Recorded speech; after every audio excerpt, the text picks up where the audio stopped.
Salam dəyərli izləyicilər, hər vaxtınız xeyirli olsun. Biz hal-hazırda Ağır Cinayətlər Məhkəməsinin qarşısındayıq. Toplum TV'nin məhkəmə prosesi keçirildi. 2 saatdan çoxdur. Başlanan məhkəmə prosesi bu dəqiqələrdə qurtardı.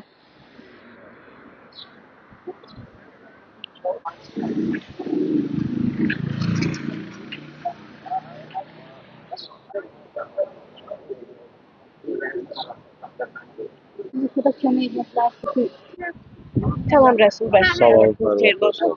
2 saatdan çoxdur ki, Toplum TV'nin məhkəmə prosesi keçirilir. Bəli. Qısa açıqlama verə bilərsiniz məhkəmə prosesindən? Bəli, bu günləri deməli prosedura uyğun olaraq deməli sübutların araşdırılması ardıcıllığı müəyyən olundu. Düzdür, o müəyyən olunana qədər bir neçə vəsatət var idi vəkillərin və həbs edilmiş şəxslərin.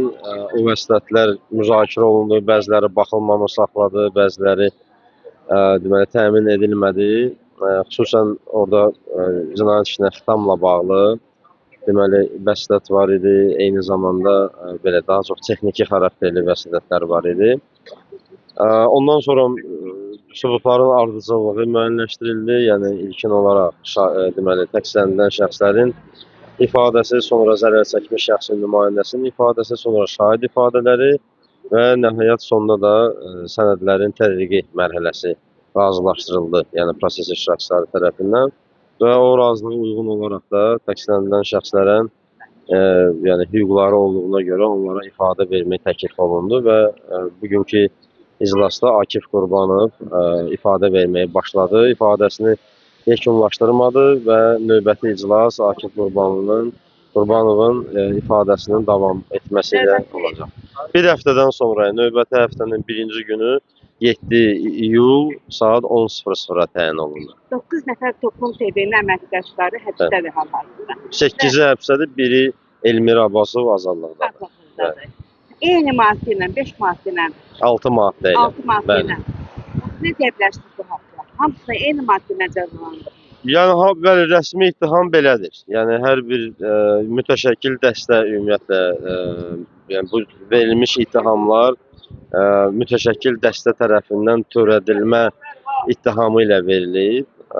Ona görə ittihamlar bəli, hər 9 şəxsə verilmiş ittihamlar eyni ittihamlardır. Üzr istəyirəm, çox gördüm. 79.000 manat vergi borcu. Bəli. Onu kim ödəməlidir? Kimlər ödəməlidir? Yəni onunla bağlı ittihamın mövqeyi budur ki, mütəşəkkil dəstə tərəfindən ittiham verildiyinə görə vergi borcu müştərək qaydada, yəni belə deyək də 9 nəfər arasında bərabər şəkildə bölünməklə ödənməlidir. Amma həm təqsirləndirilən şəxslərin, həm vəkillər olaraq, həm müdafiə tərəfinin mövqeyi burada fərqlidir. Çünki Cinayət Prosessual Qanunvericiliyin aydın şəkildə tələbləri var ki, mülki iddia çox, yəni burada Dövlət Vergi Xidməti mülki iddiaçı kimi çıxış edir. Mülki iddia çox aydın olmalıdır.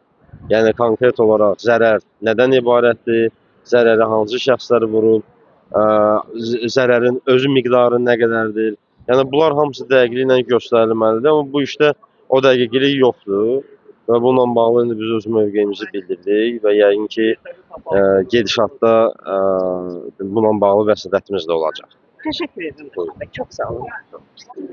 Bununla dəyərli izləyicilər, toplumun bugünkü məhkəmə prosesi növbəti həftəyə təyin olundu. İzlədiyiniz üçün təşəkkür edirəm.